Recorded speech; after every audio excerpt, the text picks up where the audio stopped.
আর সবাই সামনে যান, সবাই সরেন একটু। এবার শাকিব খান এবং বুবলি মিডিয়ার সামনে এসে তাদের মিলে যাওয়ার কথা স্বীকার করলেন।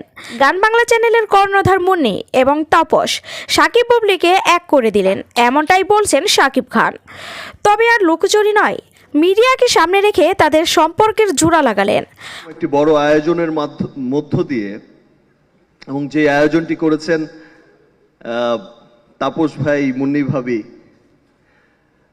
তাদের সম্পর্কে আর কিছু বলার নেই। আপনারা তো সবাই জানেন যে কিভাবে বিপ্লব ঘটিয়েছে গান বাংলা চ্যানেল। আমরা প্রাউড করে বলতে পারি। মূলত কিছুদিন আগে তাপসের সঙ্গে বুবলির পরকীয়া প্রেমের গুঞ্জন উঠেছিল, যে গুঞ্জনটি তাপসের স্ত্রী ফারজানা মুন্নি প্রকাশ করেছিলেন। পরবর্তীতে নিজের ভুল বুঝতে পেরে সিদ্ধান্ত নেন শাকিব বুবলিকে এক করে দেওয়ার। আজ নিজেকে অনেক সৌভাগ্যবান মনে হচ্ছে যে আমার হাত দিয়ে তার জন্মদিনের কেক কাটতে পারছি, বাট আমি আরো অনেক আনন্দিত হতাম যদি তিনি আমার পাশে থাকতেন। একটি বড় আর সেজন্যই গান বাংলা চ্যানেলের কর্ণধার মুন্নি নিজে থেকে তাদের সম্পর্কের মিলন ঘটালেন, যে কারণে শাকিব খানের বাসায় খুব সুন্দরভাবে ছেলে বীরের জন্মদিন পালন করলেন শাকিব বুবলি।